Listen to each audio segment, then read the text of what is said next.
Hello students, good morning. Have A nice day.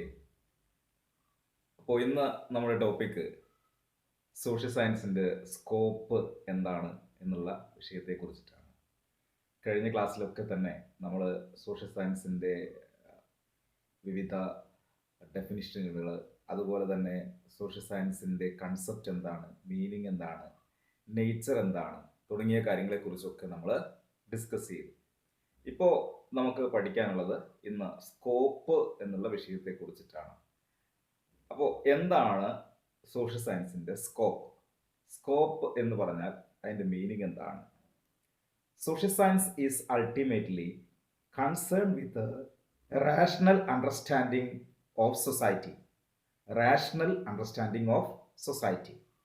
Social science എന്ന് പറഞ്ഞാൽ നമ്മളുടെ ഈ സൊസൈറ്റിയെ കുറിച്ചിട്ടുള്ള ഒരു റാഷണൽ ആയിട്ടുള്ള അണ്ടർസ്റ്റാൻഡിങ് അല്ലെങ്കിൽ ഒരു മനസ്സിലാക്കലാണ് സോഷ്യൽ സയൻസ് എന്ന് പറയുന്നത്. Social science is very vast subject. വളരെ വിശാലമായ ഒരു സബ്ജക്റ്റാണ്. നേരത്തെയൊക്കെ കൺസെപ്റ്റുകളെ കുറിച്ചിട്ടൊക്കെ അതുപോലെ ഡെഫിനിഷനുകളൊക്കെ പറഞ്ഞ സമയത്ത് നമ്മൾ പറഞ്ഞിട്ടുണ്ട്, ഈ സബ്ജക്റ്റിൻ്റെ വിശാലത ഇത് എവിടം വരെ നീണ്ടു കിടക്കുന്നു എന്ന് നമുക്ക് കൃത്യമായിട്ട് പറയാനായിട്ട് സാധിക്കില്ല. അല്ലെങ്കിൽ ഒരു ലിമിറ്റ് വെച്ചിട്ട് ഒരു ഡിസിപ്ലിൻ്റെ പരിധിയിൽ നമുക്ക് ഈ സബ്ജക്റ്റിനെ നിലനിർത്താനായിട്ട് സാധിക്കില്ല എന്ന് പറഞ്ഞു അല്ലേ. It is wide as the world as long as the history of man. It is wide as the world. ഈ ലോകത്തിന്റെ അതിര് എവിടം വരെ നമുക്ക് നിർണ്ണയിക്കാൻ സാധിക്കുമോ അവിടെ വരെ സോഷ്യൽ സയൻസ് ഉണ്ട്. മനുഷ്യൻ ഏത് കാലഘട്ടത്തിലാണ് ഈ ഭൂമുഖത്ത് ജനിച്ചത് അവിടെ നിന്ന് തുടങ്ങി സോഷ്യൽ സയൻസ് തുടങ്ങുന്നു. അപ്പോൾ മനുഷ്യന്റെ ചരിത്രം തുടങ്ങുന്ന സ്ഥലത്ത് നിന്ന് സോഷ്യൽ സയൻസ് ആരംഭിക്കുകയും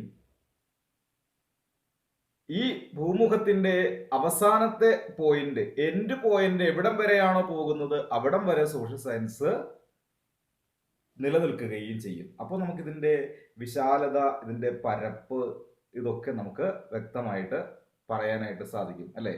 എത്ര മാത്രമാണ് ഇതിങ്ങനെ വിശാലമായി ഇത്ര പരന്ന് കിടക്കുന്നത് എന്ന് നമുക്ക് മനസ്സിലാക്കാനായിട്ട് സാധിക്കും.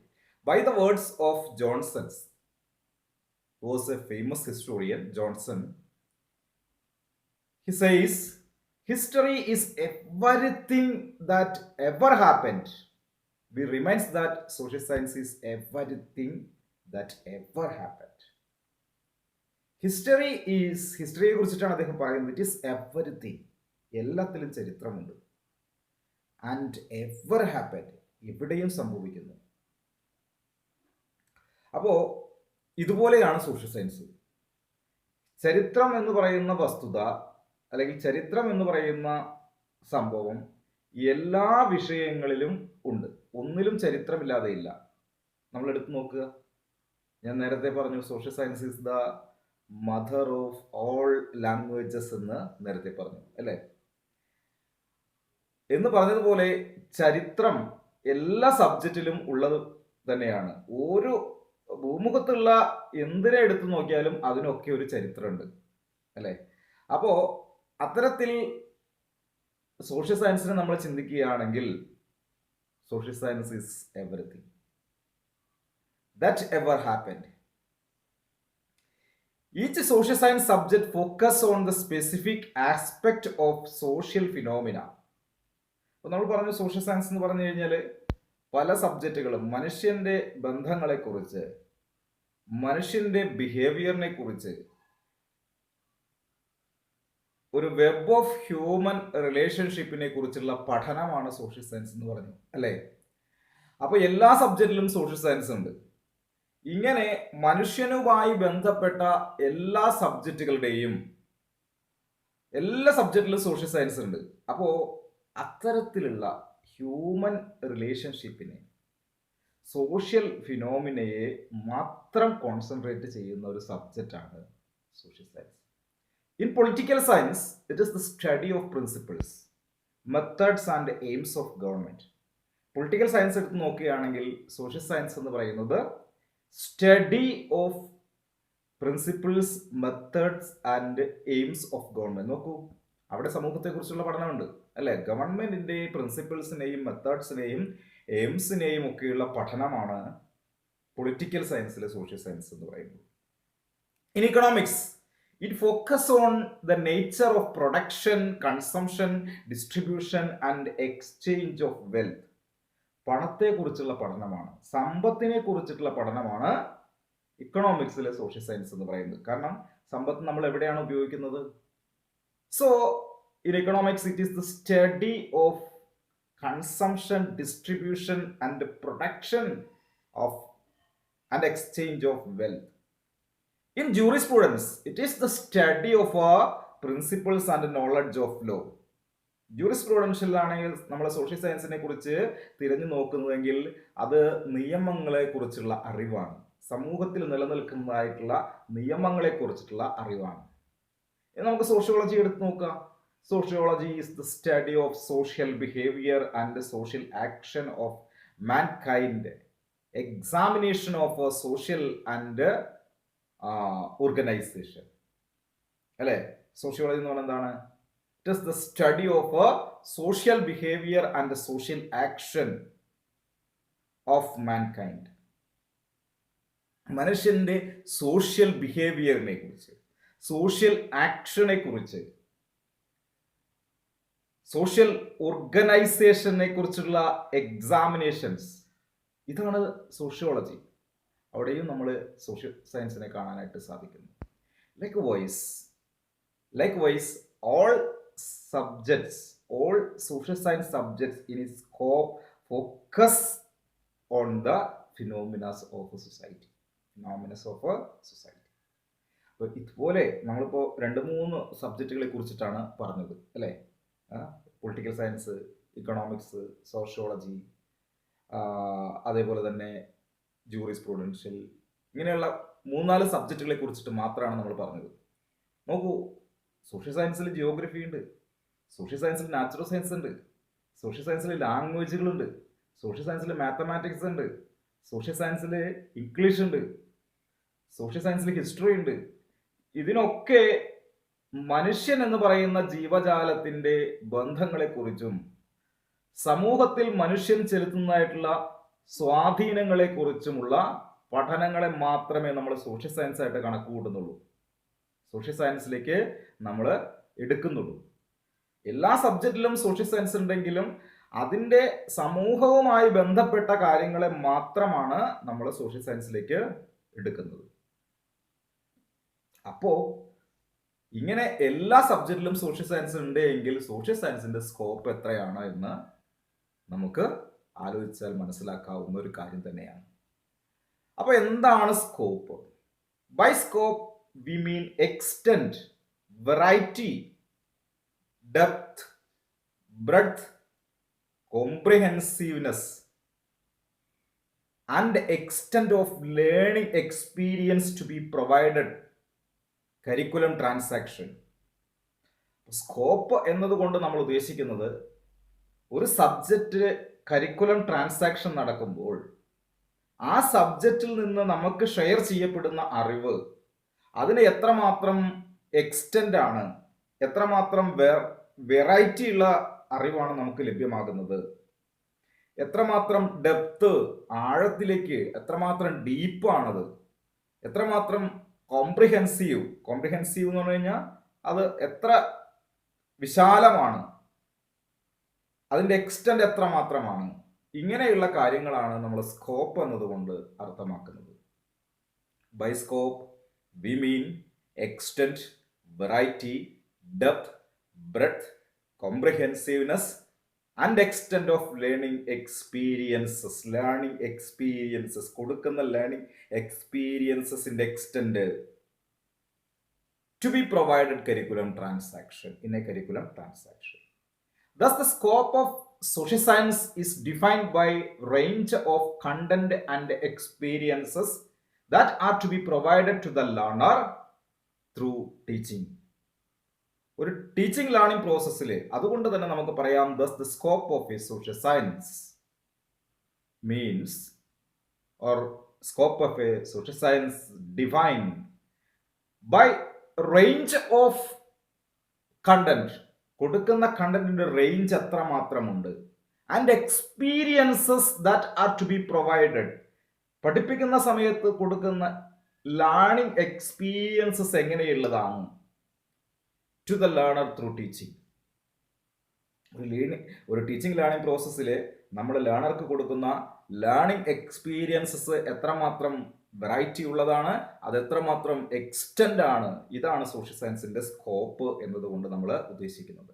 Scholars like John U Michaelis are of the opinion that the breadth of social science program should provide a variety of experiences so that child's learning will be well rounded and well balanced.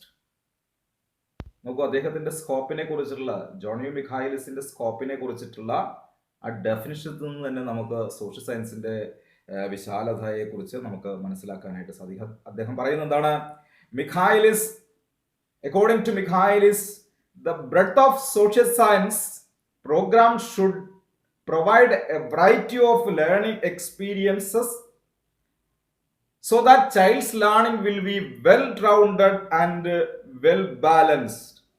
കുട്ടിയുടെ learning experiences well balanced ആകാൻ വേണ്ടി നമ്മൾ എത്രമാത്രം learning experiences, variety of learning experiences കുട്ടിക്ക് കൊടുക്കുന്നുവോ, അവന്റെ അറിവിനെ വികസിപ്പിക്കുവാൻ വേണ്ടി, അത് വെൽ റൗണ്ടഡ് ആകാൻ, വെൽ ബാലൻസ്ഡ് ആകാൻ വേണ്ടി നമുക്ക് എത്രമാത്രം അവന്റെ അറിവിനെ വികസിപ്പിക്കുവാനായിട്ട് സാധിക്കുന്നുവോ അതിനെയാണ് അദ്ദേഹം സ്കോപ്പ് എന്ന് നമുക്ക് മീൻ ചെയ്യാൻ പറ്റുമെന്ന് പറയുന്നത്.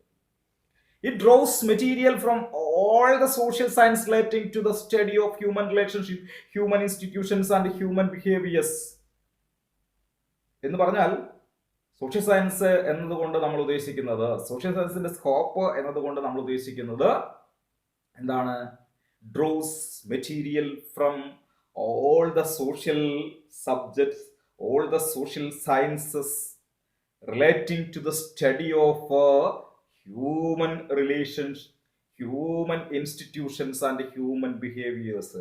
മനുഷ്യ സ്വഭാവത്തെക്കുറിച്ച്, മനുഷ്യനാൽ സ്ഥാപിതമായ സാമൂഹിക സ്ഥാപനങ്ങളെക്കുറിച്ച്, മനുഷ്യബന്ധങ്ങളെക്കുറിച്ച് അറിവ് നൽകുന്ന എല്ലാ സബ്ജക്റ്റിനെയും നമുക്ക് എന്തിന്റെ പരിധിയിൽപ്പെടുത്താം? സാമൂഹ്യ ശാസ്ത്രം എന്ന സബ്ജക്റ്റിന്റെ പരിധിയിൽപ്പെടുത്താം. അതുകൊണ്ട് സാമൂഹ്യ ശാസ്ത്രം എന്നുള്ളത് ഒരു സബ്ജക്റ്റിൽ മാത്രം ഒതുങ്ങുന്ന ഒന്നല്ല.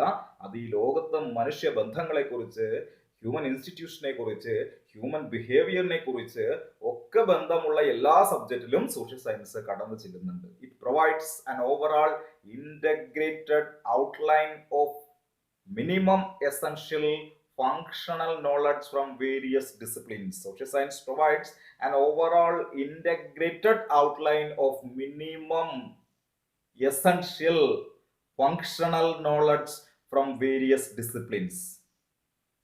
ഓരോ ഡിസിപ്ലിനിൽ നിന്നും നമുക്ക് ഏറ്റവും അത്യാവശ്യമായി സമൂഹത്തിൽ ജീവിക്കുന്ന സമയത്ത് നമുക്ക് ആവശ്യമുള്ള നോളജ്, ഏറ്റവും അത്യാവശ്യമായിട്ടുള്ള functional, minimum essential functional knowledge, സമൂഹത്തിൽ നമുക്ക് ജീവിക്കുന്നതിന് ആവശ്യമായിട്ടുള്ളത് എന്തൊക്കെയാണ്, അത്തരത്തിലുള്ള നോളജ് എവിടെ നിന്നൊക്കെയാണ് കിട്ടുന്നത്, അതിനെയൊക്കെ ശേഖരിക്കുമ്പോഴാണ് സോഷ്യൽ സയൻസ് ആയിട്ട് മാറുന്നത്.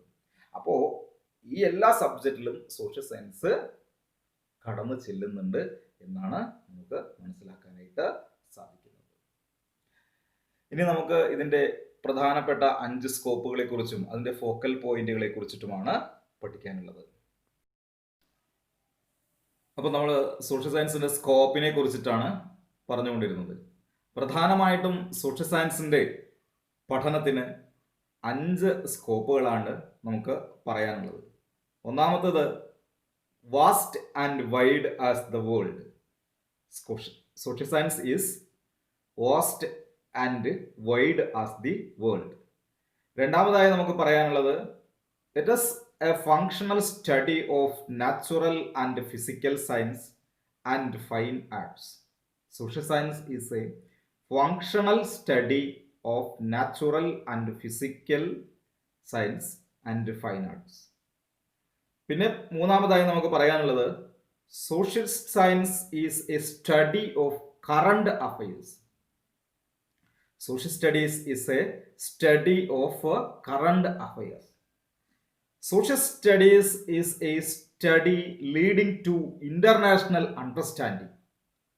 Social studies is a study leading to international understanding. Then last one is it is the study of practical study of various resources. Social science is a practical study of various resources. നമുക്ക് ഒന്നാമത് നോക്കാം. ഒന്നാമത് പറയുന്നത് social science is vast and wide as the world, അല്ലെ? നമ്മൾ നേരത്തെ പറഞ്ഞു social science എന്ന് പറയുന്ന സബ്ജക്റ്റിന് തുടക്കം എവിടെയാണ് എന്ന് നമുക്ക് പറയാനും സാധിക്കില്ല, ഒടുക്കം എവിടെയാണെന്ന് പറയാനും സാധിക്കില്ല. ഈ ലോകത്ത് മനുഷ്യൻ ജനിച്ച കാലം മുതൽ സോഷ്യൽ സയൻസ് ആരംഭിക്കുന്നു.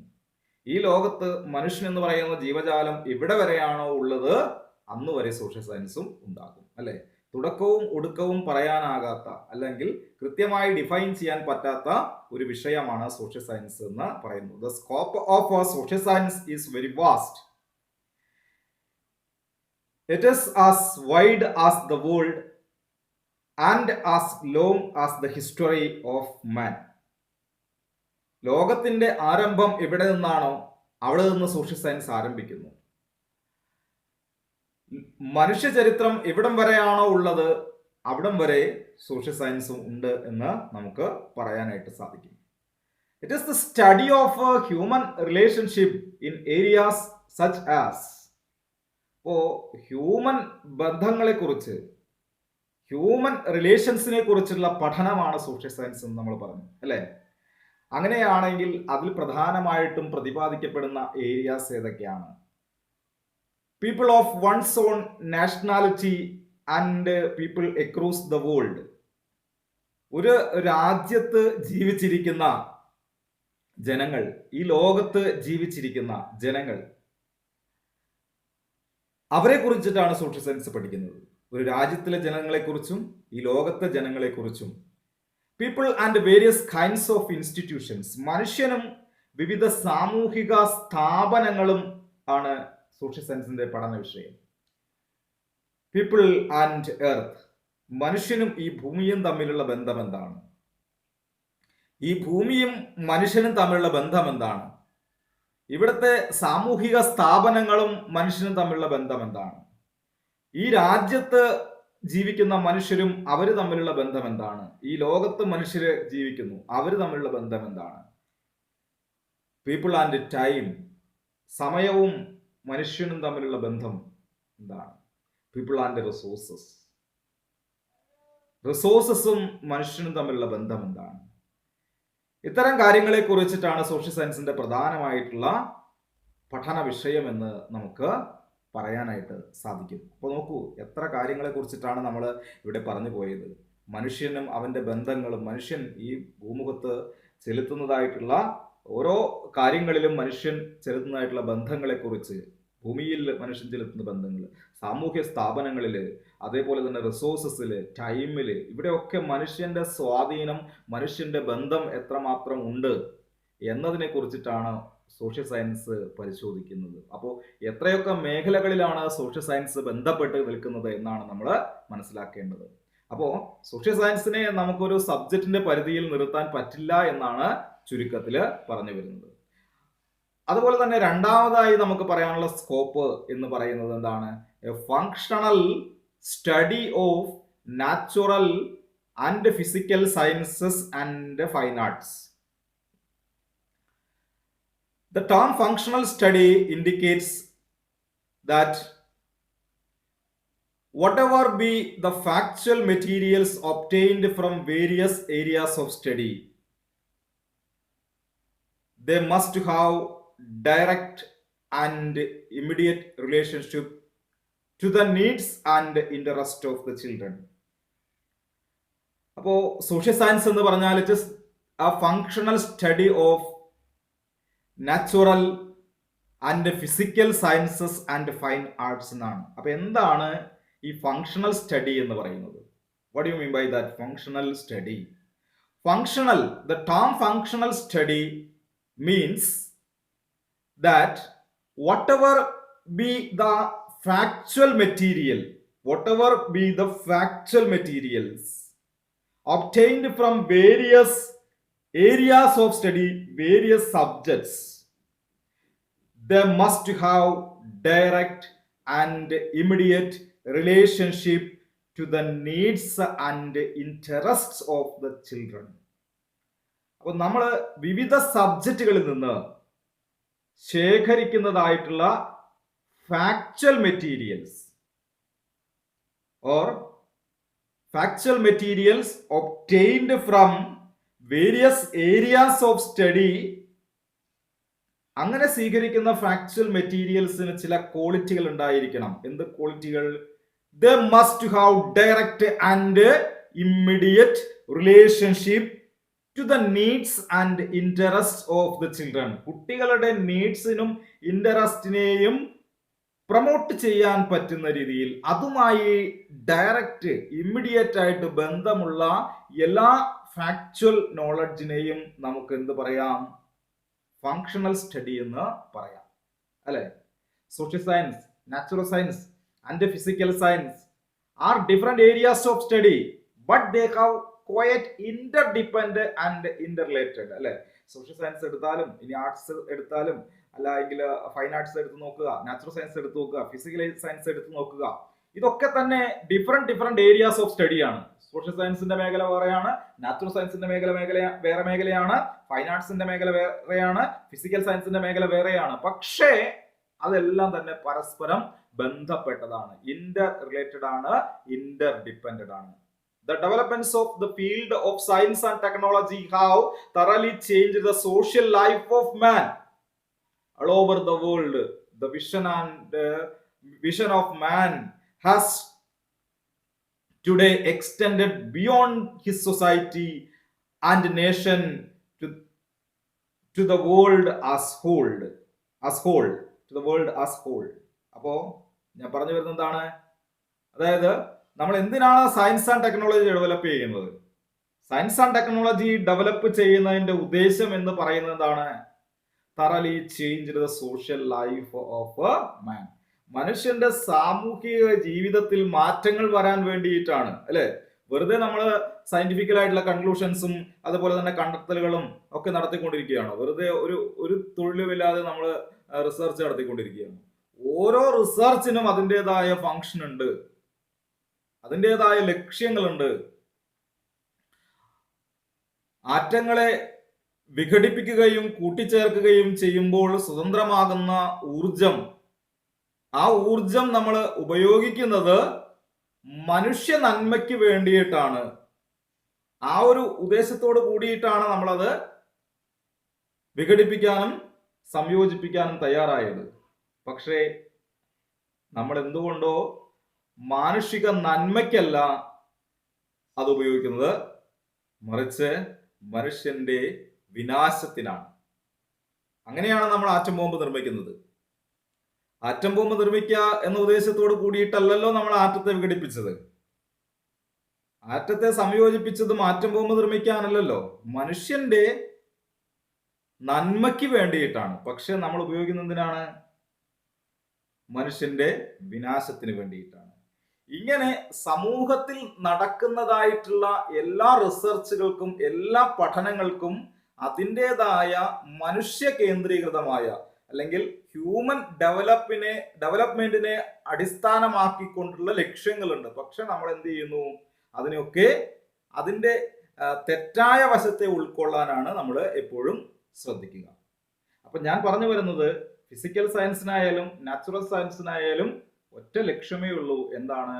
Human development or changing social life. ഇത് തന്നെയല്ലേ നമ്മുടെ സോഷ്യൽ സയൻസിന്റെ ലക്ഷ്യം എന്ന് പറയുന്നത്. അപ്പൊ സാമൂഹ്യ ശാസ്ത്രത്തിന്റെ പഠന ലക്ഷ്യം എന്ന് പറയുന്നതും ഇത് തന്നെയല്ലേ? അപ്പോ ഇങ്ങനെ നോക്കുമ്പോ in social science we have to deal how advances in the field of botany, zoology, sociology, physiology, chemistry, physics have helped the health, progress and welfare of people's life in large. ഈ പറയുന്ന സബ്ജക്റ്റുകളൊക്കെ തന്നെ, അത് whether it is zoology, physiology, chemistry, physics, എന്തുമായിക്കോട്ടെ, botany, എന്തു തന്നെ ആയിക്കോട്ടെ, ഇതിന്റെ ഒക്കെ ലക്ഷ്യം എന്താണ്? Help the health and progress and welfare of human being. ഇത് തന്നെയല്ലേ നമ്മുടെ സോഷ്യൽ സയൻസിന്റെ ലക്ഷ്യം എന്ന് പറയുന്നത്. അപ്പോ social science is the functional study of natural and physical science and fine arts. രണ്ടാമത്തെ സ്കോപ്പാണ് നമ്മളിപ്പോൾ പറഞ്ഞത്. മൂന്നാമതായി നമ്മൾ പറയുന്നത് social science is a study of current affairs. Current അഫയേഴ്സിനെ കുറിച്ചിട്ടുള്ള പഠനമാണ് സോഷ്യൽ സയൻസ് എന്ന് പറയുന്നത്. When dealing with our current problems and issues, a meaningful analysis of the past also becomes essential. Such scientific study of contemporary issues is of great value in social science education, as all these focus towards a more equipped future. ഇപ്പോൾ social science എന്ന് പറയുന്നത് current affairs, present സിറ്റുവേഷനെ കുറിച്ചിട്ടുള്ള പഠനമാണ്. It is the study of current problems and issues. A meaningful analysis of the past also becomes essential. അപ്പോൾ current അഫയേഴ്സിനെ കുറിച്ചുള്ള പഠനമാണ് എന്തിലൂടെ? Through a meaningful analysis of the past. കഴിഞ്ഞു പോയ കാലഘട്ടങ്ങളെ വിലയിരുത്തലുകളുടെ ഇന്നത്തെ കാലഘട്ടത്തെ കുറിച്ചിട്ടുള്ള പഠനമാണ് സോഷ്യൽ സയൻസ് എന്ന് പറയുന്നത്. These type of scientific study or study of contemporary issues of great value in social science. സാമൂഹ്യ ശാസ്ത്രത്തില് ഇത്തരത്തില് സയന്റിഫിക് ആയിട്ടുള്ള ഈ കറണ്ട് ഇഷ്യൂസിനെ കുറിച്ചിട്ടുള്ള പഠനത്തിന് വലിയ പ്രാധാന്യമാണ് ഉള്ളത്. As all these focus towards a more equipped future.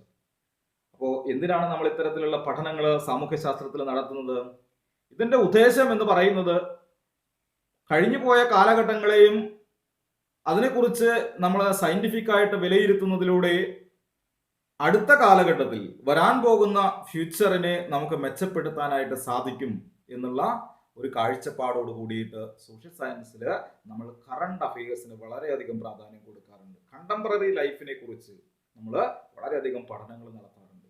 അതുകൊണ്ട് തന്നെ പറയുന്നത് സോഷ്യൽ സയൻസ് എന്ന് പറയുന്നത് സ്റ്റഡി ഓഫ് കറണ്ട് അഫയേഴ്സ് ആണ്. പിന്നെ പറയുന്നത് എന്താണ്? Social science is study leading to international understanding. നമ്മൾ സോഷ്യൽ സയൻസ് സബ്ജക്റ്റ് പഠിക്കുന്ന സമയത്ത് world international day, national integration day, ഇങ്ങനെയൊക്കെയുള്ള പ്രധാനപ്പെട്ട ചില ദിവസങ്ങൾ നമ്മൾ ആചരിക്കാറുണ്ട്. എന്തിനാണ് ഈ ലോക ദിനം, ഇന്റർനാഷണൽ ഡേ നമ്മൾ ആചരിക്കുന്നത്? അതിനെന്തെങ്കിലും ഉദ്ദേശമുണ്ടോ? നമ്മളത് ഇന്റർനാഷണൽ ഡേ നമ്മൾ സെലിബ്രേറ്റ് ചെയ്യുന്ന സമയത്ത് അതിലൂടെ നമ്മുടെ മനസ്സിലേക്ക്, നമ്മുടെ കുട്ടികളുടെ മനസ്സിലേക്ക് ഒരാശയം എത്തിച്ചേരണം. ഈ ലോകത്ത് ജീവിക്കുന്ന മനുഷ്യരെല്ലാവരും തന്നെ ഒരേ ജനസിൽപ്പെട്ടതാണ്. പരസ്പരം അങ്ങോട്ടും ഇങ്ങോട്ടും പോരടിച്ച് ജീവിക്കേണ്ടതല്ല. അറബ് ഇസ്രായേൽ യുദ്ധം ഉണ്ടാകുന്ന സമയത്ത് നഷ്ടപ്പെട്ടു പോയത് മനുഷ്യജീവനാണ്. സൊമാലിയയിൽ ഒരു നേരത്തെ ഭക്ഷണം വയറു നിറച്ച് കഴിക്കാൻ സാധിക്കാതെ മരിച്ചു വീഴുന്നതും മനുഷ്യർ തന്നെയാണ്. മനുഷ്യൻ എന്ന് പറയുന്ന ജീവജാലമാണ്. ഒന്നാം ലോക മഹായുദ്ധം ഉണ്ടായപ്പോഴും നഷ്ടപ്പെട്ടു പോയത് മനുഷ്യ സമ്പത്താണ്. രണ്ടാം ലോക മഹായുദ്ധം ഉണ്ടായപ്പോഴും നഷ്ടപ്പെട്ടു പോയത് കോടാനുകോടി മനുഷ്യ സമ്പത്താണ്. അവിടെ മനുഷ്യനെ തന്നെ ആക്രമിച്ച് കൊല്ലുകയാണ്. ഈ ലോകത്ത് ഇനിയൊരു യുദ്ധം ഉണ്ടായാൽ മനുഷ്യൻ എന്ന് പറയുന്ന ജീവജാലം ഉണ്ടോ എന്ന് നമ്മൾ പരിശോധിക്കേണ്ടി വരും. അപ്പോ പഠനങ്ങൾക്ക് വിധേയമാക്കേണ്ട ഒരു കാലഘട്ടം വന്നു ചേരും. മനുഷ്യനെ കുറിച്ചുള്ള പഠനം എന്ന് പറഞ്ഞാൽ അസ്തമിച്ചു പോയ ജീവജാലം. ഇന്നിപ്പോൾ നമ്മൾ ഡൈനോസറസിനെ കുറിച്ചിട്ടൊക്കെയുള്ള അന്വേഷണങ്ങൾ, ഫോസിലുകളൊക്കെ നമ്മൾ കണ്ടെത്തി പഠനം നടത്തുന്നില്ലേ? എന്നതുപോലെ നമ്മുടെ പൂർവ്വ ജീവജാലങ്ങളെ കുറിച്ച്, മുൻഗാമികളെ കുറിച്ചൊക്കെ ഇപ്പോൾ നമ്മൾ ഫോസിലുകൾ അനലൈസ് ചെയ്യുന്നത് പോലെ ഇന്ന് ജീവിച്ചിരിക്കുന്ന മനുഷ്യന്റെ ഫോസിലുകൾ നാളെ പഠനവിധേയമാക്കേണ്ട കാലം നമ്മൾ ഇത്തരത്തിലുള്ള ഒരു മനോഭാവവുമായിട്ട്, പരസ്പരം ആക്രമിച്ച് ജീവിക്കുക എന്നുള്ള മനോഭാവവുമായിട്ട് മുന്നോട്ട് പോയാൽ സംഭവിക്കും. അപ്പൊ അത് വരാതിരിക്കാൻ വേണ്ടിയിട്ടാണ് നമ്മുടെ മനസ്സിലെ ഈ ലോകത്തുള്ള എല്ലാ മനുഷ്യ ജീവജാലങ്ങളും ഒന്ന് തന്നെയാണ്, പരസ്പര സാഹോദര്യ സ്നേഹബന്ധങ്ങളോടുകൂടി ഈ ലോകത്ത് ജീവിക്കേണ്ടതാണ് എന്ന് മനസ്സിലാക്കാൻ വേണ്ടിയിട്ടാണ് നമ്മൾ ഇത്തരത്തിലുള്ള ഡേ ഒക്കെ സെലിബ്രേറ്റ് ചെയ്യുന്നത്. സോഷ്യൽ സയൻസിനെ സംബന്ധിച്ചിടത്തോളം വളരെ പ്രാധാന്യമുള്ള ഒരു കാര്യം കൂടിയാണ്. അതുകൊണ്ട് തന്നെയാണ് നമ്മൾ പറയുന്നത് it is the study of international understanding. The study of 2 world wars convinced as the fact that the best policy for any nation is live and let live, to quote by, or it is quotes by Jawaharlal Nehru. The only alternative to coexistence is co-destruction. Universal brotherhood of man is essential in an age of crisis. Social science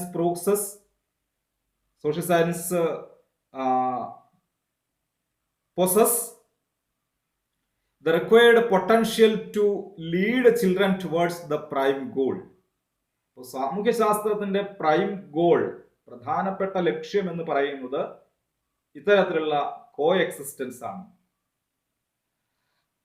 മനുഷ്യന്റെ നാശത്തിന് അല്ലെങ്കിൽ മനുഷ്യ സമൂഹത്തിന്റെ നാശത്തിന് മനുഷ്യൻ തന്നെയായിരിക്കും കാരണം. ഇപ്പോൾ വരാൻ പോകുന്ന കാലഘട്ടത്തിൽ മനുഷ്യൻ നശിച്ചു പോയി എന്ന് പറഞ്ഞാൽ അതിന്റെ കാരണവും മനുഷ്യൻ തന്നെയാണ്. ഇപ്പോൾ ദിനോസറസ് എന്ന് പറയുന്ന ജീവജാലം ഭൂമിയിൽ നിന്ന് അപ്രത്യക്ഷമായി എന്നൊക്കെ നമ്മൾ പറയാറുണ്ട്. എങ്ങനെയാണ് അപ്രത്യക്ഷമായത്? അതിലൊരു കാരണം അത് പരസ്പരം കൊന്നു ഭക്ഷിച്ചു എന്നുള്ളതാണ്. അതിന് വിശപ്പ് താങ്ങാൻ പറ്റാതെ ആയപ്പോൾ അത് പരസ്പരം അതിൻ്റെ സഹജീവജാലങ്ങളെ തന്നെ കൊന്നു ഭക്ഷിച്ചു എന്നുള്ളത് ഒരു കാരണമാണ്.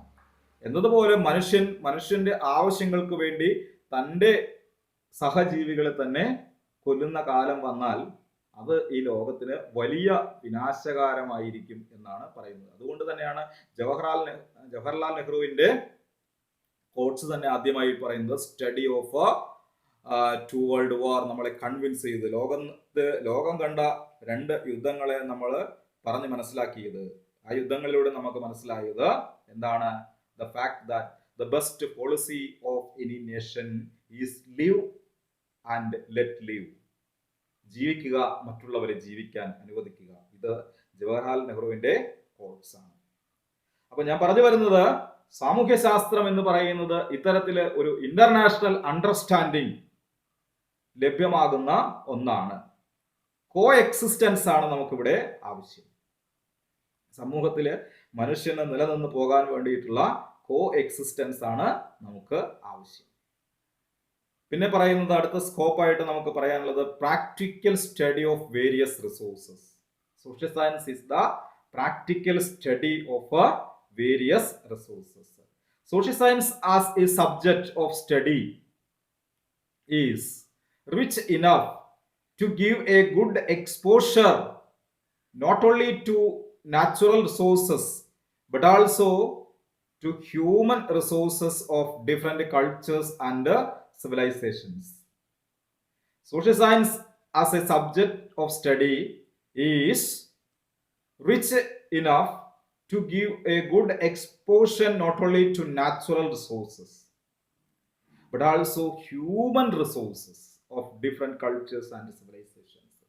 നാച്ചുറൽ ആയിട്ട് നമുക്ക് പ്രകൃതിയിൽ നിന്ന് ലഭ്യമാകുന്ന റിസോഴ്സസിനെ കുറിച്ചിട്ടല്ല സോഷ്യൽ സയൻസിന്റെ ഫോക്കൽ പോയിന്റ് എന്ന് പറയുന്നത്. മനുഷ്യനെ തന്നെ ഒരു റിസോഴ്സസ് ആയിട്ടാണ് നമ്മൾ കണക്കാക്കാൻ പോകുന്നത്. 2025 എന്ന് പറയുന്ന ആ ഒരു വർഷം വരുമ്പോൾ ഇന്ത്യ എന്ന് പറയുന്ന രാജ്യത്ത് ജീവിച്ചിരിക്കുന്നത് യുവജനങ്ങളുടെ ഒരു പ്രളയമായിരിക്കും, യുവജനങ്ങളായിരിക്കും. അപ്പോൾ അവിടെ ബർത്ത് റേറ്റും അതേപോലെ തന്നെ ഡെത്ത് റേറ്റും കണക്കാക്കുന്ന സമയത്ത് ചൈൽഡിന്റെയും അതേപോലെ തന്നെ മുതിർന്നവരുടെയും ഇടയ്ക്കുള്ള ജനങ്ങളുടെ ഭയങ്കരമായ ഒരു ഇന്ന് ജീവിച്ചു കൊണ്ടിരിക്കുന്ന ചൈൽഡുകളൊക്കെ തന്നെ, കുട്ടികളൊക്കെ തന്നെയും യുവജനങ്ങളായി മാറും. അതേപോലെ തന്നെ ഇപ്പോൾ ഏകദേശം ഒരു പ്രായം ചെന്ന് ഇരിക്കുന്ന വയസ്സായവരുടെ ഒക്കെ കാലം ഏകദേശം നമ്മൾ കണക്കാക്കുമ്പോൾ അവരുടെയൊക്കെ കാലം കഴിഞ്ഞ് നമ്മളൊരു കൂടുതലും ഒരു യുവജനങ്ങളുടെ ഒരു കാലഘട്ടത്തിലേക്ക് നമ്മൾ എത്തിച്ചേരും. അപ്പോൾ അങ്ങനെ ഒരു രാജ്യത്ത് യുവജനങ്ങൾ കൂടുന്നുവെങ്കിൽ ആ രാജ്യത്ത് കണക്കാക്കപ്പെടുന്ന ഹ്യൂമൻ പവറിന്റെ വർധനവാണ്. ഹ്യൂമൻ പവർ, ഹ്യൂമൻ റിസോഴ്സസ് ആണ്, മനുഷ്യന്റെ കഴിവ്, മനുഷ്യ കഴിവ്. അവിടെയാണ് നമ്മൾ മനുഷ്യനെ ഒരു വിഭവമായിട്ട് നമ്മൾ കണക്കാക്കുന്നത്.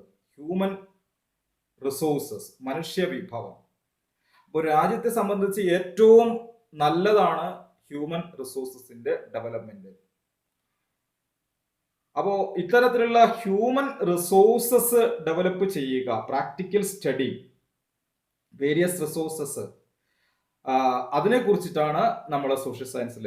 And field trips to places of historical, cultural, geographical, economic, scientific and educational importance will give learners rich practical experiences.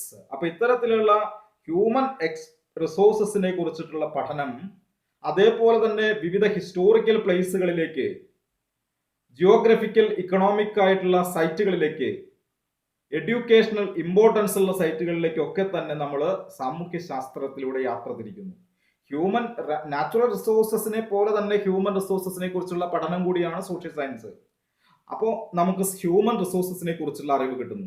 അതോടൊപ്പം തന്നെ ഇതൊരു പ്രാക്ടിക്കൽ സ്റ്റഡിയാണ്. എന്ന് പറഞ്ഞാൽ എന്താണ്? നമ്മൾ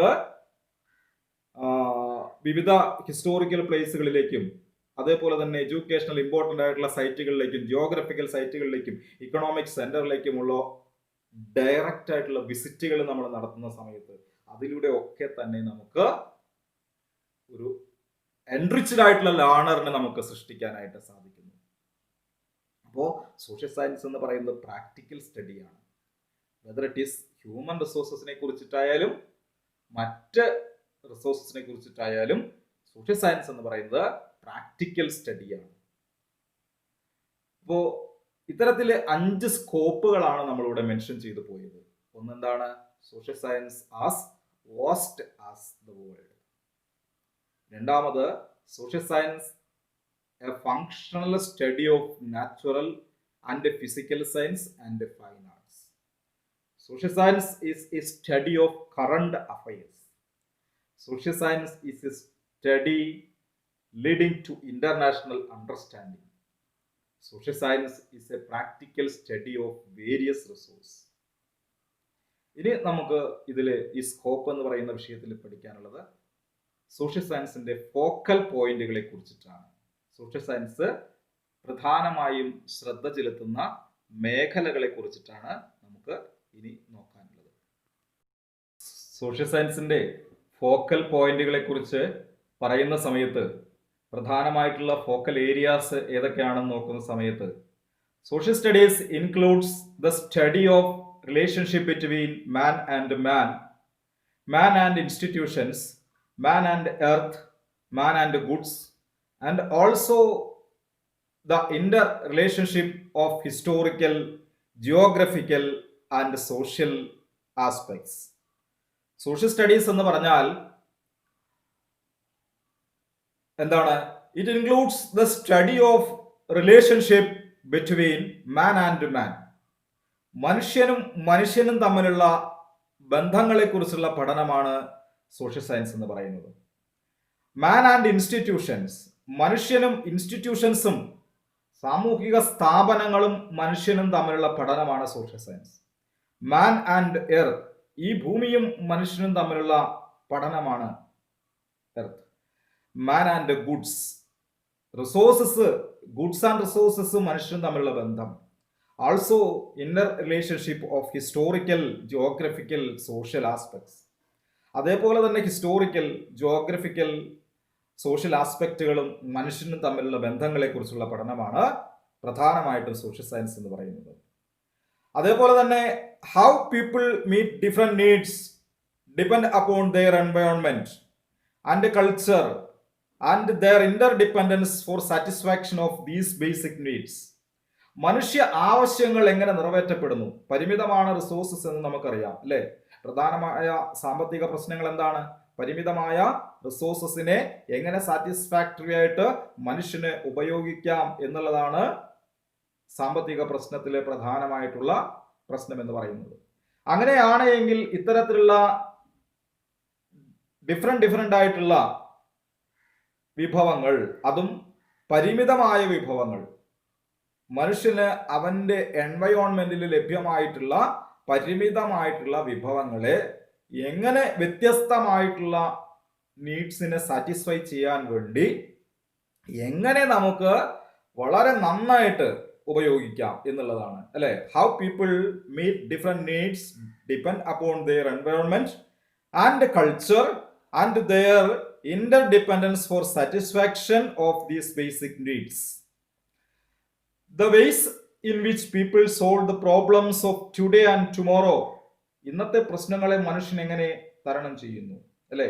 സമൂഹം എപ്പോഴും സങ്കീർണമാണ്, പ്രശ്നബാധിതമാണ് സമൂഹം. ഓരോ പ്രശ്നങ്ങൾ ഇങ്ങനെ നിമിഷം പ്രതി ഉണ്ടായിക്കൊണ്ടിരിക്കുന്നു. ഈ പ്രശ്നങ്ങളെ എങ്ങനെ മനുഷ്യൻ കൈകാര്യം ചെയ്യുന്നു, അതിലൂടെ നാളത്തെ പ്രശ്നങ്ങളെ മനുഷ്യൻ എങ്ങനെ കൈകാര്യം ചെയ്യാനുള്ള കപ്പാസിറ്റി നേടുന്നു, അതാണ് സാമൂഹ്യ ശാസ്ത്രത്തിന്റെ ഫോക്കൽ പോയിന്റ് എന്ന് പറയുന്നത്. അപ്പോൾ ബേസിക് റിസോഴ്സസിനെ കുറിച്ചും ബേസിക് നീഡ്സിനെ കുറിച്ചും സാമൂഹ്യ ശാസ്ത്രത്തിന്റെ ഫോക്കൽ പോയിന്റ് ആണ്. ഇന്നത്തെ പ്രശ്നങ്ങളും നാളത്തെ പ്രശ്നങ്ങളും സാമൂഹ്യ ശാസ്ത്രത്തിന്റെ ഫോക്കൽ പോയിന്റ് ആണ്. അതേപോലെ തന്നെ മനുഷ്യനും ഈ ഭൂമിയും മനുഷ്യനും ഈ ഭൂമിയിലെ സ്ഥാപനങ്ങളും മനുഷ്യനും ഈ ഭൂമിയിലെ റിസോഴ്സസും തമ്മിലുള്ള ബന്ധങ്ങൾ എന്താണ്, ഇന്റർ റിലേഷൻഷിപ്പ്, ഹിസ്റ്റോറിക്കൽ ആസ്പെക്റ്റുകളും ജിയോഗ്രഫിക്കൽ ആസ്പെക്റ്റുകളും സോഷ്യൽ ആസ്പെക്റ്റുകളും തമ്മിലുള്ള ഇന്റർ റിലേഷൻഷിപ്സ് എന്തൊക്കെയാണ്, ഇങ്ങനെയുള്ള കാര്യങ്ങളെ കുറിച്ചിട്ട് നമുക്ക് പഠിക്കാനായിട്ട് സാധിക്കുന്നു അല്ലെ. നമ്മള് ഫത്തേപൂർ സിക്രിയിൽ പോവുക. ഫത്തേപൂർ സിക്രിയിൽ പോയി കഴിഞ്ഞു കഴിഞ്ഞാൽ അവിടെ ബുലന്ദ് ദർവാസ എന്ന് പറയുന്ന ഒരു വലിയ ഗേറ്റ് ഉണ്ട് അല്ലെ. ബുലന്ദ് ദർവാസ, നമ്മൾ ഫത്തേപൂർ സിക്രിയിൽ പോയി കഴിഞ്ഞാൽ എല്ലാവരും അതിന്റെ ഭംഗിയൊക്കെ ആസ്വദിച്ച് കുറെ ഫോട്ടോ ഒക്കെ എടുത്ത് അവര് അവിടെ ചില ഗൈഡുകളൊക്കെ ഉണ്ട്. ആ ഗൈഡുകൾ പറയുന്ന കുറെ ചരിത്രവും മനസ്സിലാക്കി നമ്മൾ തിരിച്ചു വരും. അതാണ് യഥാർത്ഥത്തിൽ സംഭവിക്കാറ്. ഞാൻ ഇപ്പോൾ ഡൽഹിയിലെ കുറെ കുട്ടികളെ കൊണ്ട് ഞാൻ പോകാറുണ്ട്. പോകുന്ന സമയത്ത് ഞാൻ എല്ലാ കുട്ടികളെയും നിർബന്ധിച്ച് ഈ ബുലന്ദ് ദർവാസ കാണാൻ വേണ്ടി കൊണ്ടുപോകും. അവരെ കൊണ്ടുപോയി ബുലന്ദ് ദർവാസയെ കുറിച്ച് പറഞ്ഞ് മനസ്സിലാക്കും. അതൊരു പക്ഷേ നമ്മുടെ ഗൈഡുകൾക്ക് അത്ര സുഖിക്കുന്ന ഒരു കാര്യമൊന്നുമല്ല. അവരെ അവിടേക്ക് ആരും കൊണ്ടുപോയില്ല. പക്ഷെ എൻ്റെ നിർബന്ധത്തിന് വഴങ്ങി കൊണ്ടുപോകും. ഇതെങ്ങനെയാണ് ഞാൻ മനസ്സിലാക്കിയത് എന്ന് ചോദിച്ചാൽ, എന്നെ ചരിത്രം പഠിപ്പിച്ച ഒരു അധ്യാപകൻ ആലുവ UC കോളേജില് MA പഠിച്ചുകൊണ്ടിരിക്കുമ്പോൾ അവിടെ എന്നെ ചരിത്രം പഠിപ്പിച്ച ഒരു അധ്യാപകൻ ഉണ്ടായിരുന്നു. വളരെ സന്തോഷത്തോടു കൂടി ഒരിക്കൽ അദ്ദേഹം മുഗൾ ഹിസ്റ്ററി ഇങ്ങനെ പറഞ്ഞ് പഠിപ്പിക്കുന്ന സമയത്ത് അദ്ദേഹത്തിന്റെ ആ വിവരണങ്ങളിൽ കടന്നു വന്ന ഒരു ടോപ്പിക്കായിരുന്നു ഈ ബുലന്ദ് ദർവാസ. ബുലന്ദ് ദർവാസയെ കുറിച്ച് അന്വേഷിച്ച് കുറെ കാലം പിന്നെ ഇത് ഒന്ന് കാണണം, എന്താണ് ഇതിന്റെ പ്രത്യേകതകൾ എന്ന് മനസ്സിലാക്കാൻ വേണ്ടി ചെന്നു. ഡൽഹിയിൽ പോകുന്ന സമയത്ത് അതിനെക്കുറിച്ച് നേരത്തെ തന്നെ ഗൈഡിനോട് പറഞ്ഞു വെച്ച് കഴിഞ്ഞപ്പോൾ അവിടെ ചെന്ന് കഴിഞ്ഞപ്പോൾ അയാൾ സ്കിപ്പായി. എനിക്ക് ആ കൊല്ലം അത് കാണാൻ സാധിച്ചില്ല. ബുലന്ദ് ദർവാസ എന്താണെന്ന് അറിഞ്ഞാലേ കാണാൻ പറ്റുള്ളൂ. അപ്പൊ അയാൾ പറഞ്ഞു, മാഷെ അതൊന്നുമില്ല, അതൊരു ചെറിയ ഒരു ഗേറ്റ് മാത്രമാണ് എന്ന് പറഞ്ഞു. ഒരു ഗേറ്റ് മാത്രമാണ് എന്ന് പറഞ്ഞു കഴിഞ്ഞപ്പോൾ നമുക്ക് സ്വാഭാവികമായിട്ടും ഒരു ഹിസ്റ്ററി പഠിക്കുന്ന അധ്യാപകൻ എന്ന രീതിയിൽ നമുക്ക് എന്താ പറയാ, ക്യൂരിയോസിറ്റി കൂടുതലാണ്. അടുത്ത വർഷം വീണ്ടും ഡൽഹിക്ക് പോവുകയും ഞാൻ നേരത്തെ തന്നെ ഗൈഡിനോട് ഇപ്രാവശ്യം എനിക്ക് ബുലന്ദ് ദർവാസയെ കാണണം, എന്താണ് ബുലന്ദ് ദർവാസ എന്ന് മനസ്സിലാക്കണം, ഇല്ല എങ്കിൽ നിങ്ങൾക്ക് ഗൈഡ് എന്നുള്ള അത് ഉപേക്ഷിച്ച് പോകാൻ ഞാൻ അടുത്ത ആളെ തേടിപ്പിടിക്കും. എൻ്റെ ഭീഷണിക്ക് വഴങ്ങിയിട്ടാണെന്ന് തോന്നുന്നു എന്നെ അയാൾ ബുലന്ദ് ദർവാസ കാണിക്കുകയും ബുലന്ദ് ദർവാസയെ കുറിച്ച് മനസ്സിലാക്കാനായിട്ട് പറഞ്ഞു തരികയും ചെയ്തു. ഒരു ചുരുങ്ങിയത് ഒരു 20 മിനിറ്റ് അദ്ദേഹം ബുലന്ദ് ദർവാസയെ കുറിച്ച് എനിക്ക് പറഞ്ഞ് മനസ്സിലാക്കി എന്നുള്ളതാണ്. എത്ര വിശാലമായ കാഴ്ചപ്പാട്, എത്ര വിശാലമായ അറിവാണ് ബുലന്ദ് ദർവാസയെ കുറിച്ച് എനിക്ക് കിട്ടിയത്. ഞാൻ എന്നും ആ മനുഷ്യനെ ഓർക്കുന്നു. ബുലന്ദ് ദർവാസയെ അദ്ദേഹം എനിക്ക് പരിചയപ്പെടുത്തിയില്ല എങ്കിൽ ആ നോളജ് എനിക്ക് നഷ്ടമാകുമായിരുന്നു. അപ്പോൾ നിങ്ങൾ എപ്പോഴെങ്കിലും ഡൽഹിയിലൊക്കെ പോകുന്ന സമയത്ത് ബുലന്ദ് ദർവാസ എന്താണ് എന്ന് വായിച്ച് മനസ്സിലാക്കുകയും അത് കാണാൻ ശ്രമിക്കുകയും ചെയ്യണം. ഒരു മഹാരാജാവിൻ്റെ മതത്തെക്കുറിച്ചുള്ള വിശാലമായ കാഴ്ചപ്പാട്, വിശാലമായ സങ്കല്പമായിരുന്നു ബുലന്ദ് ദർവാസ. ചുരുങ്ങിയ വാക്കുകൾ ഇത്രയും തന്നെ പറയാനുള്ളൂ. ഒരു മഹാരാജാവിൻ്റെ ലോകമതങ്ങളെ കുറിച്ചിട്ടുള്ള വിശാലമായ കാഴ്ചപ്പാട്. നമ്മൾ ഇന്ന് ജീവിക്കുന്ന ഇടുങ്ങിയ കാലഘട്ടങ്ങളിൽ അക്ബർ എന്ന് പറയുന്ന രാജാവിൻ്റെ മതത്തെക്കുറിച്ചുള്ള വിശാലമായ കാഴ്ചപ്പാടാണ് ബുലന്ദ് ദർവാസ. നമ്മളത് കാണാൻ വേണ്ടി ശ്രമിക്കണം, അതിനെ മനസ്സിലാക്കാൻ വേണ്ടി ശ്രമിക്കണം. ഞാൻ പറഞ്ഞു വന്നത് വേറൊന്നുമല്ല, ഇത്തരത്തിലുള്ള ജിയോഗ്രഫിക്കൽ സോഷ്യൽ ആസ്പെക്റ്റിനെ കുറിച്ചുള്ള പഠനമാണ് സാമൂഹ്യശാസ്ത്രം. It traces the story of how man has developed through ages, how his life has been introduced by environment, how institutions grown out and how he is struggling today. അപ്പോൾ നമ്മൾ പറഞ്ഞു, ഇന്നത്തെ പ്രശ്നങ്ങളെ കുറിച്ചുള്ള പഠനം മാത്രമല്ല സോഷ്യൽ സയൻസിന്റെ ഫോക്കൽ പോയിന്റ് എന്ന് പറയുന്നത്. മറിച്ച് എന്താണ്? Traces the story of how man has developed. ഇന്നത്തെ മനുഷ്യൻ എങ്ങനെയാണ് ഡെവലപ്പ് ചെയ്തു വന്നത് through ages. How his life has been influenced by environment. മനുഷ്യന്റെ ഇന്നത്തെ വികസനത്തിന് ഈ പരിസ്ഥിതി എങ്ങനെ സ്വാധീനം ചെലുത്തി. How institutions grown out and how he struggling today. എങ്ങനെ സാമൂഹ്യ സ്ഥാപനങ്ങൾ വളർന്നു വന്നു, എങ്ങനെ ഇന്നത്തെ അവസ്ഥയിലേക്ക് അവൻ സ്ട്രഗിൾ ചെയ്ത് എത്തി. He struggling today. ഇന്ന് നിലനിൽക്കാൻ വേണ്ടി അവൻ എന്തിനോടൊക്കെ പടപൊരുതുന്നു. ഇത്തരത്തിലുള്ള കാര്യങ്ങളെ കുറിച്ചുള്ള പഠനമാണ് സോഷ്യൽ സയൻസ്. അപ്പോൾ സോഷ്യൽ സയൻസ് എന്ന് പറഞ്ഞാൽ it includes the study of relationship of man and man, man and earth, man and goods, man and resources, man and institutions, and also the interrelationship of historical, geographical and social aspects. And social science is the study of how people meet different needs, depend upon their environment and the culture and their interdependence for satisfaction of their needs, their basic needs. And social science is the ways in which people solve their problems today and tomorrow. Then social science traces the story of man has developed through ages, how his life has been influenced by environment, how institutions grown out and how he is struggling today. Social science is the study of actual working of social institutions, structure of society, social forces, current affairs, and study of international affairs based on mutual respect and understanding and brotherhood. Social science എന്ന് പറഞ്ഞാൽ mutual റെസ്പെക്റ്റിനെയും അണ്ടർസ്റ്റാൻഡിങ്ങിനെയും അടിസ്ഥാനമാക്കിക്കൊണ്ട് മനുഷ്യനാണ് ഈ ലോകത്തെ പരസ്പരം മനസ്സിലാക്കുന്ന, അല്ലെങ്കിൽ പരസ്പരം മനസ്സിലാക്കാനുള്ള കഴിവുള്ള, അതിനെ നമ്മൾ പറയും എന്താണ്, നമ്മൾ പറയുക വകതിരിവ് എന്നൊക്കെ പറയും അല്ലേ. നമുക്ക് പരസ്പരം അങ്ങോട്ടും ഇങ്ങോട്ടും മനസ്സിലാക്കാൻ, നമ്മളെ പോലെ തന്നെയാണ് മറ്റൊരു ജീവജാലവും എന്ന് മനസ്സിലാക്കാൻ കഴിവുള്ള ഏക ജീവജാലം ഈ ലോകത്ത് മനുഷ്യനാണ്. ഈ മ്യൂച്വൽ റെസ്പെക്റ്റിന്റെയും ഈ മ്യൂച്വൽ അണ്ടർസ്റ്റാൻഡിങ്ങിന്റെയും അടിസ്ഥാനത്തിൽ സാമൂഹ്യ സ്ഥാപനങ്ങൾ എങ്ങനെ വർക്ക് ചെയ്യുന്നു, ഈ സൊസൈറ്റി എങ്ങനെ വർക്ക് ചെയ്യുന്നു, ഇവിടെയുള്ള സാമൂഹികമായിട്ടുള്ള ഫോഴ്സസ് എന്തൊക്കെയാണ്, കറണ്ട് അഫയേഴ്സ് എന്തൊക്കെയാണ്, ഇന്റർനാഷണൽ അഫയേഴ്സ് എങ്ങനെ ഡെവലപ്പ് ചെയ്യുന്നു, ഇതിനെക്കുറിച്ചുള്ള പഠനമാണ് സോഷ്യൽ സയൻസ് എന്ന് പറയുന്നത്. So it is the study of actual working of social institutions, structure of society, social forces, current affairs and study of international affairs based on mutual respect and understanding and brotherhood. Then at last, social studies breaks the habit of compartmentalizing knowledge into geography, history, civics and history. Compartmentalise ചെയ്യുക. ഹിസ്റ്ററിയുടെ knowledge ഹിസ്റ്ററിയുടേതാണ്, ജോഗ്രഫിയുടേതാണ്, സിവിക്സിൻ്റെതാണ്, ഇക്കണോമിക്സിൻ്റെത് മാത്രമാണ്. ഇങ്ങനെയുള്ള ആ കമ്പാർട്ട്മെന്റലൈസേഷനെ ഒക്കെ തന്നെ social science എന്ന് പറയുന്ന subject breakup ചെയ്യുന്നു. ഇതിന് പരിധികളില്ല. മനുഷ്യ നന്മയെക്കുറിച്ച്, മനുഷ്യ ബന്ധങ്ങളെക്കുറിച്ച്, മനുഷ്യനെ കുറിച്ചുള്ള പഠനമാണ് സാമൂഹ്യശാസ്ത്രം. ഈ ലോകത്ത് മനുഷ്യൻ ചെലുത്തുന്നതായിട്ടുള്ള എല്ലാ ബന്ധങ്ങളെക്കുറിച്ചും, മനുഷ്യ സ്ഥാപനങ്ങളെക്കുറിച്ചും, മനുഷ്യനെ കുറിച്ചുമുള്ള പഠനമാണ് സോഷ്യൽ സയൻസ്. അപ്പോ സ്വാഭാവികമായിട്ടും നമുക്ക് ഒരു സബ്ജക്റ്റിന്റെ പരിധിയുമില്ല.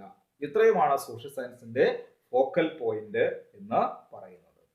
അപ്പോൾ നമ്മൾ ഇന്ന് സോഷ്യൽ സയൻസിന്റെ സ്കോപ്പ് പഠിച്ചപ്പോൾ എന്താണ് സ്കോപ്പ് എന്നുള്ള കാര്യത്തെ കുറിച്ച് പറഞ്ഞു, വിവിധ സ്കോപ്പുകളെ കുറിച്ച് പറഞ്ഞു, സോഷ്യൽ സയൻസിന്റെ ഫോക്കൽ പോയിന്റുകളെ കുറിച്ച് നമ്മൾ പറഞ്ഞു.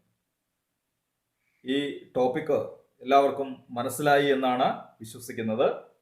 എന്തെങ്കിലും സംശയങ്ങളുണ്ട് എങ്കിൽ, നിങ്ങൾക്ക് മനസ്സിലാകാത്ത കാര്യങ്ങളുണ്ടെങ്കിൽ തീർച്ചയായും വിളിച്ച് ചോദിക്കുക, അല്ലെങ്കിൽ കമൻ്റായിട്ട് രേഖപ്പെടുത്തുക.